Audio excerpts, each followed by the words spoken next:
Esteu preparats pel conte d'avui? Però abans, raspalleu-vos les dents. I si tot fos tan senzill com somiar?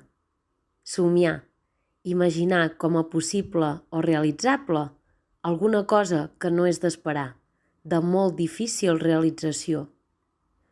Una òliba que compta estrelles, ratetes que volen i guineus que canten per fer sortir la lluna.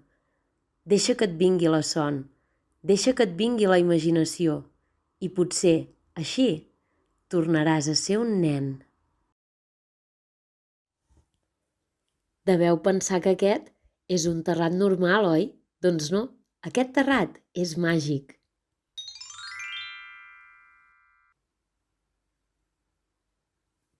Cada nit, quan estic a punt d'anar a dormir, sento una veu que m'explica un conte.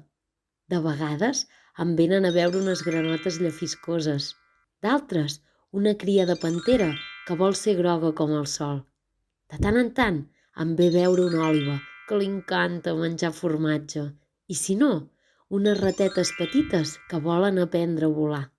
De tant en tant em ve veure una tortuga que amaga els seus ous sota la sorra per protegir-los dels caçadors i, si no, una guineu que no en té ni idea de cantar. I a vegades, quan és molt fosc, ve una cuca de llum que em fa companyia fins que em quedo dormida.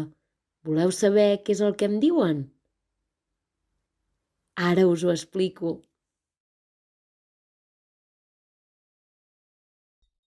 Mila, la pantera negra.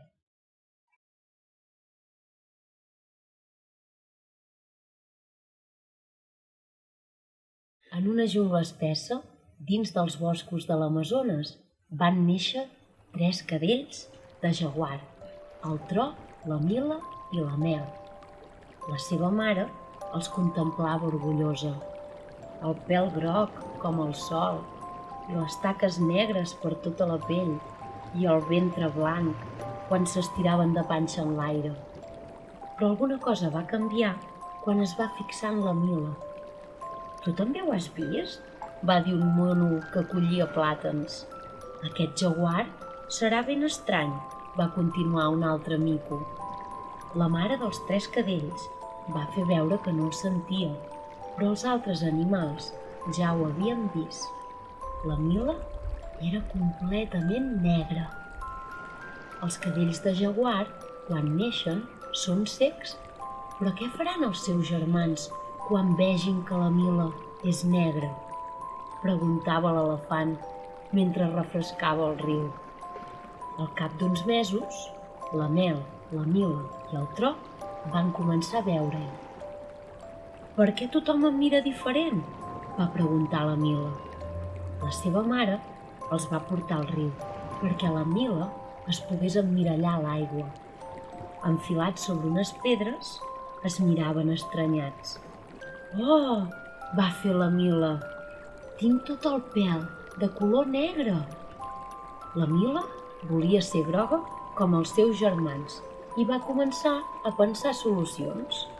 Al matí es va enganxar pètals de gira-sol a l'esquena. Al migdia, peles de plàtan a les orelles. A la tarda, llimones a les potes. I al vespre, blat de moro a la cua. Els seus germans reien sense parar, igual que els altres animals de la selva. Quan es va fer de nit, tot va canviar. «No cacem res», deia el Tro afamat. «Doncs mira, la Mila ha pescat 10 peixos», va exclamar la Mel. I és que de nit els altres animals no la veien i podia caçar tot el que volgués. I des d'aquell dia, la Mila no ha volgut ser groga. Ara són els seus germans qui a les nits s'embruten el pèl de fang per assemblar-se una mica més a ella. En fi.